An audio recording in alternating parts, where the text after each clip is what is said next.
नमस्कार मित्रांनो, समर्थ भक्ती चॅनेलवर आपले मनापासून स्वागत आहे। पूजाघरात या दोन मूर्त्या एकत्र ठेवल्यास सावध राहा। मित्रांनो, तुम्ही तुमच्या घरातील पूजाघरात या दोन मूर्त्या कधीच एकत्र ठेवू नका, अन्यथा तुम्हाला भयंकर वास्तुदोष होईल, ज्याचे निवारण करणे खूपच अवघड होईल। होय मित्रांनो, यामुळे तुम्हाला कंगाल होण्यास वेळ लागणार नाही। जर तुम्ही ही अशी चूक करत असाल तर हा व्हिडिओ बघून तुम्हाला सावध होणे खूप महत्त्वाचे आहे। मित्रांनो, आपल्या हिंदू धर्मात प्रत्येक घरात एक पूजास्थळ असणे आवश्यक आहे, किंवा असे म्हणू शकतो की एका छोट्याशा मंदिराची गरज असते, जिथे आपण दररोज आपल्या देवाची पूजा अर्चना करतो।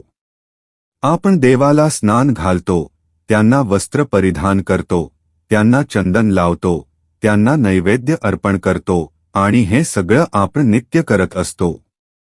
कारण आपल्या घरातील पूजास्थळ हे आपल्या घरातील देवाशी संवाद साधण्याचे साधन असते। जर घरात पूजास्थळ नसेल तर आपल्या घरात कधीच सकारात्मक ऊर्जेचा संचार होणार नाही, कारण हेच ते ठिकाण आहे जिथे आपल्या घरात कायमस्वरूपी सकारात्मक ऊर्जेचा प्रवाह होतो। आपल्या घरातील देवीदेवतांच्या मूर्त्यांमधून आपण देवाशी संवाद साधण्याचा सरळ मार्ग निवडतो।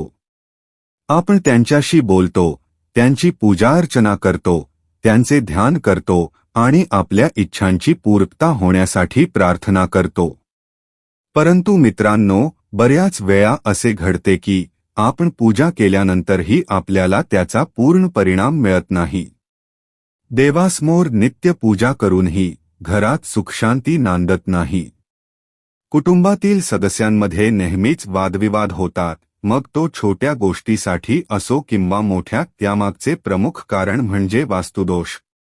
वास्तुशास्त्रानुसार घरात निर्माण होणाऱ्या अशुभ संकेतांमागे मंदिरात ठेवलेल्या देवांच्या मूर्त्यांचे अयोग्य संयोजन असू शकते। बऱ्याच वेळा लोक ज्या काही मूर्ती आवडतात त्या उचलून मंदिरात ठेवतात, परंतु यासाठी जरा जागरूक राहणे गरजेचे आहे। वास्तुदोष टाळण्यासाठी घरात देवीदेवतांच्या मूर्त्या ठेवताना वास्तुशास्त्राचे नियम पाळणे गरजेचे आहे। वास्तुशास्त्रानुसार काही मूर्त्या घरात ठेवणे टाळावे असे सांगितले आहे। तसेच कोणत्या देवीदेवतांच्या मूर्त्या एकत्र ठेवाव्यात किंवा ठेवू नये याचेही नियम आहेत। हे नियम वैज्ञानिक आणि शास्त्रीय दृष्टिकोनातून बनवलेले आहेत। जर तुम्ही हे नियम योग्य प्रकारे पाळले तर घरात नेहमीच सुखशांती राहील। मित्रांनो, जर हे नियम पाळले नाहीत तर घरात दुःख, दरिद्रता आणि आर्थिक संकटांचा सामना करावा लागू शकतो।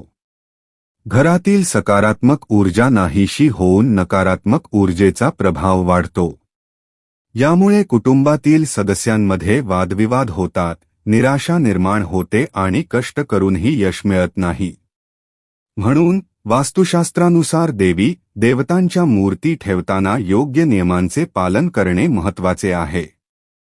तर मित्रांनो, असे होऊ नये म्हणून आपण वास्तुशास्त्राच्या दृष्टीने जाणून घेऊया की घराच्या मंदिरात नक्की कोणत्या देवी देवतांच्या मूर्त्या ठेवाव्यात आणि कोणत्या मूर्त्या कधीच ठेवू नयेत। तसेच सुखसमृद्धी मिळवण्यासाठी कोणत्या देवी देवतांच्या मूर्त्या एकमेकांच्या जवळ ठेवणे अत्यंत शुभ मानले जाते। वास्तुशास्त्रानुसार जर आपण काही विशिष्ट देवीदेवतांच्या मूर्त्या आपल्या घराच्या मंदिरात योग्य पद्धतीने ठेवल्या तर त्याचे आपल्याला खूप चांगले परिणाम मिळू शकतात। पण त्याच वेळी जर काही देवी देवतांच्या मूर्त्या एकत्र ठेवल्या गेल्या तर त्याचे परिणाम अतिशय अशुभ होऊ शकतात।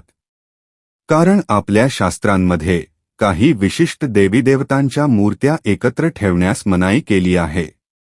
त्याबद्दल माहिती घेण्यापूर्वी तुम्हा सर्वांना नम्र विनंती आहे की या व्हिडिओला लाईक करा, चॅनेलला सबस्क्राईब करा आणि शेजारील बेल आयकॉन दाबून हा व्हिडिओ आपल्या मित्रांना शेअर करा। तसेच कमेंट बॉक्समध्ये हर हर महादेव एकदा नक्की लिहा।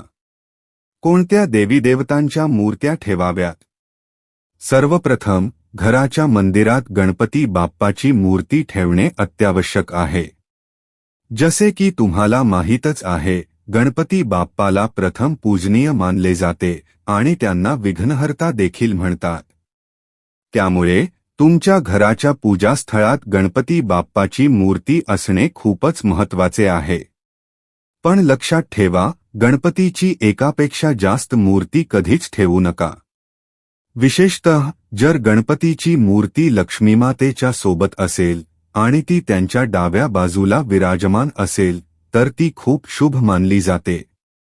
अशी मूर्ती घरातील सर्व विघ्न, अडचणी, नकारात्मक ऊर्जा आणि समस्या दूर करते. दुसरी महत्त्वाची मूर्ती. माता लक्ष्मीची मूर्ती देखील पूजास्थळात असावी.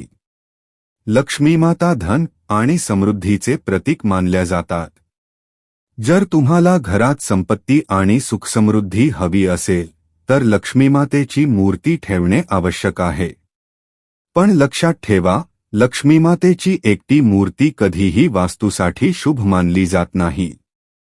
त्यामुळे लक्ष्मीमातेच्या मूर्तीसोबत भगवान विष्णू म्हणजेच नारायण यांची मूर्ती किंवा फोटोही ठेवावा. लक्ष्मीमाता सदैव भगवान नारायणांच्या सोबत राहतात, कारण भगवान नारायण हे जगाचे पालन करणारे आणि लक्ष्मीमातेचे पती आहेत.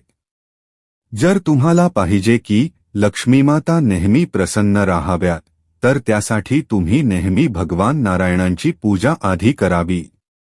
असे केल्यास लक्ष्मीमातेबरोबर भगवान नारायणही प्रसन्न होतात, ज्यामुळे तुमच्या घरात संपन्नता आणि वैभव कायम टिकून राहते. लक्ष्मी गणेश यांची संयुक्त पूजा. धन प्राप्तीसाठी तुम्ही लक्ष्मीमातेची आणि गणपती बाप्पाची संयुक्त पूजा करावी. असे केल्यास घरातील आर्थिक अडचणी दूर होतात आणि सुखसमृद्धीची वाढ होते. कोणत्या मूर्त्या एकत्र ठेवू नये. वास्तुशास्त्रानुसार घराच्या पूजास्थळात शंकर भगवान आणि हनुमानजींच्या मूर्त्या एकत्र ठेवणे टाळावे. तसेच दोघांच्या मूर्त्या समोरासमोर ठेवल्यास वास्तुदोष निर्माण होतो. शिवाय एका पूजास्थळात एकाच देवतेच्या 2 किंवा त्याहून अधिक मूर्त्या ठेवू नयेत, कारण यामुळे नकारात्मक परिणाम होतात. वास्तुशास्त्रानुसार योग्य मूर्त्यांची निवड आणि पूजास्थळाची रचना केल्यास घरात शांती, संपन्नता आणि सकारात्मक ऊर्जा कायम राहते. नियमांचे पालन केल्यास घरात आर्थिक संकटे, वाद आणि नकारात्मकता वाढू शकते. त्यामुळे या नियमांचे पालन करणे खूप महत्त्वाचे आहे. मित्रांनो, आम्हाला आशा आहे की आजचा व्हिडिओ तुम्हाला नक्कीच आवडला असेल. तेव्हा व्हिडिओला लाईक करा, शेअर करा आणि चॅनेलला सबस्क्राईब करायला विसरू नका. धन्यवाद. श्री स्वामी समर्थ.